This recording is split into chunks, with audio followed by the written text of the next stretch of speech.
For more on the broader market outlook and Fed expectations, joining us this morning, Bob Dahl, Crossmark Global Investments Chief Investment Officer. Bob, happy Thanksgiving. Great to see you. Same to you and your colleagues. What do you make of this ongoing sort of thesis that if this year, painful as it was largely about a rate shock, and next year invites a potential earnings shock? I think you hit the nail on the head, as did Mike a few minutes ago. That is to say, we are drifting from the Fed and inflation are the entire driver, and therefore PE ratios, to one where what are earnings going to be?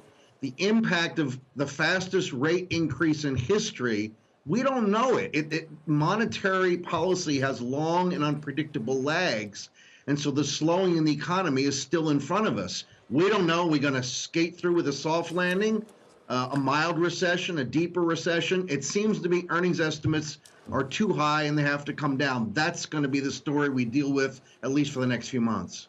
All right. We did get a pretty decisive close above the 50-day on the S&P on the heels of that CPI print. It doesn't sound like you think we're going to make it to that 200, though.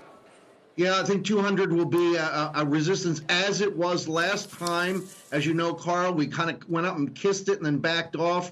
Yeah, we might have to go through it to get those of us who are calling for that being the resistance point to scratch our heads. But I don't think we're going to penetrate significantly above that until we answer some of these other questions. As Mike pointed out, we'd have a 15% run already, and I'm not sure there's a lot more in it this round.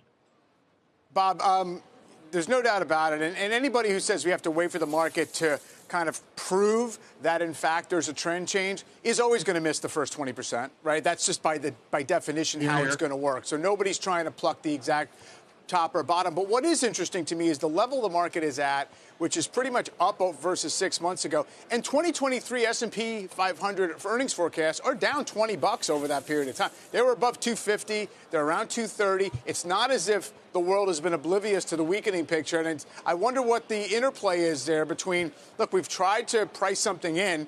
You had a 27% peak to trough drop in the S&P before you even saw broad recessionary trends take hold. So I wonder how this sequencing is playing out.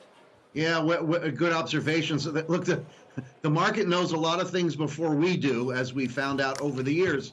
But it seems to me, yes, we're down $20, but, you know, that 250 number plus was before there was a whole lot of talk about, are we going to have a recession, before we knew the Fed was going to go as far as they've gone and are likely to continue to go. So it seems to me we still have that earnings question mark. Look, if we have a recession, even if it's a mild one, we're going to have earnings risk to 200 next year, which it's not in the market, in my view.